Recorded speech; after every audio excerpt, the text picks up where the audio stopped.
រដ្ឋបាលខេត្តត្បូងឃ្មុំបើកកិច្ចប្រជុំពិភាក្សានៅបញ្ហាប្រឈមដំណោះស្រាយនិងផ្សព្វផ្សាយអប់រំពីបញ្ហាគ្រឿងញៀនព្រឹកថ្ងៃទី10ខែមិនិនាឆ្នាំ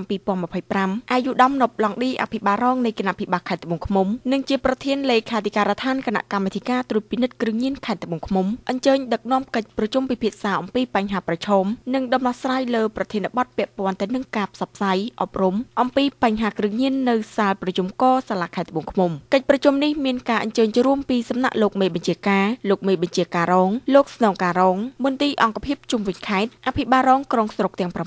អធិការក្រុងស្រុកនិងអ្នកពាក់ព័ន្ធជាច្រើនរូបអាយុដំណប់ឡង់ឌីអភិបាលរងខេត្តនិងជាប្រធានលេខាធិការដ្ឋានគណៈកម្មាធិការត្រួតពិនិត្យគ្រឿងញៀនខេត្តត្បូងឃ្មុំបានមានប្រសាសន៍លើកឡើងក្នុងកិច្ចប្រជុំថាកិច្ចការងារផ្សព្វផ្សាយអប់រំគ្រឿងញៀននៅក្នុងខេត្តត្បូងឃ្មុំក្នុងឆ្នាំ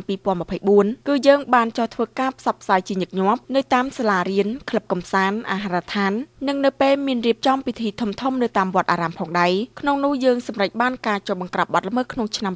2024គឺចំនួន108លើកអាយុដំប្រធានលេខាធិការដ្ឋានបានបន្តថាដោយស្របតាមគោលនយោបាយរបស់រាជរដ្ឋាភិបាលជាពិសេសក្រសួងមហាផ្ទៃបានដាក់ចេញនៅការលុបបំបាត់គ្រឿងញៀននៅទូទាំងប្រទេសតាមគោលនយោបាយភូមិឃុំសង្កាត់មានសុវត្ថិភាពជាពិសេសគឺការដាក់ចេញនៅ App No Track ដើម្បីបង្កភាពងាយស្រួលដល់ពលរដ្ឋក្នុងការទទួលបានព័ត៌មានថ្មីៗវីដេអូអប់រំស្ដីពីបញ្ហាគ្រឿងញៀនជាពិសេសគឺផ្ដល់ភាពងាយស្រួលដល់ពលរដ្ឋក្នុងការរាយការណ៍មកអាជ្ញាធរក្នុងករណីមានការប្រើប្រាស់និងជួញដូរគ្រឿងញៀននៅក្នុងតំបន់របស់ពួកគាត់អាយុដំបានធ្វើការសំណូមពរឲ្យភាគីពាក់ព័ន្ធទាំងអស់ចូលរួមសហការនិងធ្វើការចោះអប់រំផ្សព្វផ្សាយនិងធ្វើការចាត់វិធានការភ្លាមៗរាល់បទល្មើសប្រើប្រាស់និងជួញដូរគ្រឿងញៀនដើម្បីធ្វើយ៉ាងណាឲ្យខេត្តត្បូងឃ្មុំគ្មានគ្រឿងញៀនគួរបញ្ជាក់ផងដែរថាកិច្ចប្រជុំពិភាក្សាបញ្ហាប្រឈមនិងដំណោះស្រាយលើប្រធានបទពាក់ព័ន្ធទៅនឹងការផ្សព្វផ្សាយអប់រំអំពីបញ្ហាគ្រឿងញៀននេះក្នុងគោលបំណងស្ដាប់នៅរបាយការណ៍និងបញ្ហាប្រឈមដើម្បីពិភាក្សាដោះស្រាយឲ្យមានប្រសិទ្ធភាពព្រមទាំងបញ្ជ្រាបការផ្សព្វផ្សាយនៅតាមភូមិឃុំសង្កាត់នីមួយៗដើម្បីលុបបំបាត់ឲ្យបាននៅបញ្ហាគ្រឿងញៀន